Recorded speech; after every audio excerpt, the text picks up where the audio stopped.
চাকরি প্রত্যাশী ভাই বোনেরা, আসসালামু আলাইকুম। কেমন আছেন সবাই? আশা করছি আল্লাহর রহমতে সবাই ভালো আছেন।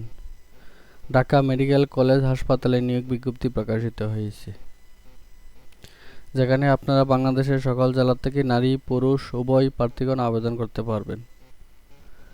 এই সার্কুলারে কিভাবে আবেদন করতে হবে, আবেদন করতে হলে কি কি যোগ্যতা থাকতে হবে, আবেদন ফি কত টাকা, আবেদন শুরু ও শেষ তারিখ কবে, বিস্তারিত এ টু জেড আজকে এই ভিডিওতে তুলে ধরার চেষ্টা করব। সো ভিডিওটি না টেনে শুরু থেকে শেষ পর্যন্ত দেখতে থাকুন। মূল ভিডিও আলোচনা করার পূর্বে আপনাদের কাছে ছোট একটি রিকোয়েস্ট থাকবে, আপনি যদি আমাদের এই জব নিউজ টেক ইউটিউব চ্যানেলে নতুন হয়ে থাকেন তাহলে চ্যানেলটিকে সাবস্ক্রাইব করে অল বাটনে প্রেস করে দিবেন, যাতে করে নতুন নিয়োগ বিজ্ঞপ্তি ভিডিও আপলোড করার সাথে সাথে আপনার কাছে নোটিফিকেশন চলে যায়। ধৈর্য সহকারে ভিডিওটি দেখার আমন্ত্রণ রইল। চলুন আমরা বিস্তারিত দেখে নিই। ঢাকা মেডিকেল কলেজ হাসপাতাল ঢাকা নিম্নবর্ণিত রাজস্ব খাতের শূন্য পদসমূহ অস্থায়ী ভিত্তিতে নিয়োগের জন্য প্রকৃত বাংলাদেশি নাগরিকদের নিকট হতে অনলাইনের মাধ্যমে আবেদন আহ্বান করা যাচ্ছে।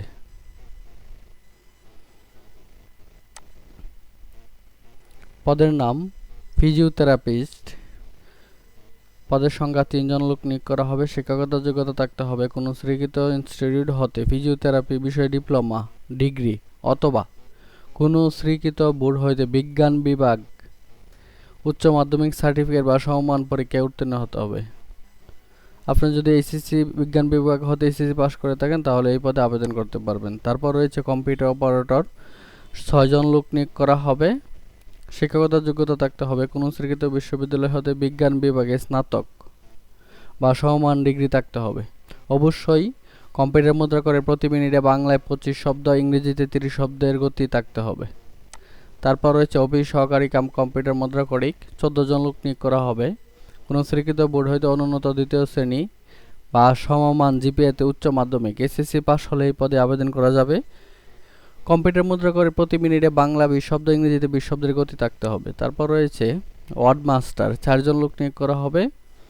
শিক্ষাগত যোগ্যতা থাকতে হবে কোনো স্বীকৃত বোর্ড হয়তো উচ্চ মাধ্যমিক সার্টিফিকেট পরীক্ষা বা সমমান পরীক্ষায় উত্তীর্ণ এসএসসি পাস হলে আবেদন করা যাবে।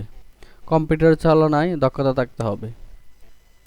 তারপর যে পদটি রয়েছে ক্যাশিয়ার, 2 জন লোক নিয়োগ করা হবে। শিক্ষাগত যোগ্যতা থাকতে হবে উচ্চ মাধ্যমিক সার্টিফিকেট এসএসসি পাস হলে আবেদন করা যাবে। তারপর রয়েছে টেলিফোন অপারেটর, 1 জন লোক নিয়োগ করা হবে। এসএসসি পাস হলে আবেদন করতে পারবেন।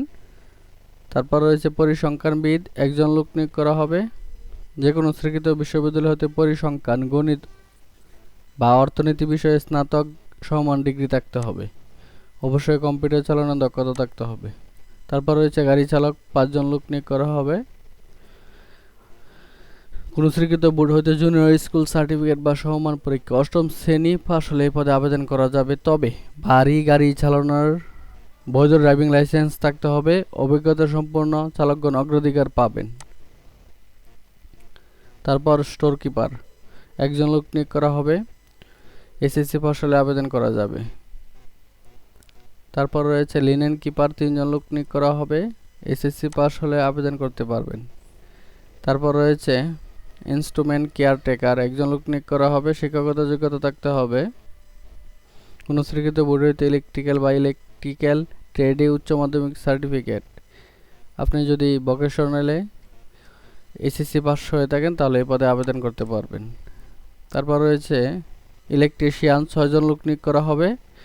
শিক্ষাগত যোগ্যতা থাকতে হবে কোনো স্বীকৃত বোর্ড হইতে ইলেকট্রিক্যাল ট্রেডে উচ্চ মাধ্যমিক সার্টিফিকেট, ভোকেশনাল পরীক্ষায় উত্তীর্ণ হতে হবে। তারপর রয়েছে কার্পেন্টার, 1 জন লোক নিয়োগ করা হবে। এসএসসি পাস হলে আবেদন করা যাবে। তারপর রয়েছে টেইলর, 3 জন লোক নিয়োগ করা হবে। কোনো স্বীকৃত বোর্ড হইতে মাধ্যমিক স্কুল সার্টিফিকেট এসএসসি পাস হলে আবেদন করা যাবে, তবে সংশ্লিষ্ট কাজের বাস্তব অভিজ্ঞতা থাকতে হবে। তারপর সর্বশেষ যে পদটি রয়েছে অফিস সহায়ক, 5 জন লোক নিয়োগ করা হবে। কোনো স্বীকৃত বোর্ড হইতে মাধ্যমিক স্কুল সার্টিফিকেট এসএসসি পাস হলে এই পদে আবেদন করতে পারবেন। কিভাবে আবেদন করবেন? আপনারা যেখানে দেখতে পাচ্ছেন dmch.teletalk.com.bd, এই ওয়েবসাইটে আপনাকে প্রবেশ করে আবেদন সাবমিট করতে হবে। আবেদন শুরু শেষ তারিখ কবে? আবেদন শুরুর তারিখ হচ্ছে 15/5/2025 খ্রিস্টাব্দ বিকাল 10 ঘটিকা হতে 29/5/2025 বিকাল 5 ঘটিকা পর্যন্ত। উক্ত সময়ের মধ্যে আপনাকে আবেদন করে ফেলতে হবে। কত টাকা ফি লাগবে আবেদন করতে? 1 নং ক্রমিকের জন্য আবেদন ফি বাবদ সর্বমোট টেলিটক চার্জ সহ 168 টাকা। 2 থেকে 12 নং ক্রমিকের জন্য টেলিটক চার্জ সহ সর্বমোট 112 টাকা। ক্রমিক নং 13 হতে 15 নং পদের জন্য টেলিটক চার্জ সহ সর্বমোট 56 টাকা প্রদান করতে হবে। যাদের যোগ্যতা রয়েছে আবেদন করে ফেলুন। কারো কোনো প্রশ্ন থাকলে অবশ্যই কমেন্ট করে জানাবেন। তো সবাই ভালো থাকবেন, সুস্থ থাকবেন। আবারও দেখা হচ্ছে পরবর্তী ভিডিওতে। আসসালামু আলাইকুম, আল্লাহ হাফেজ।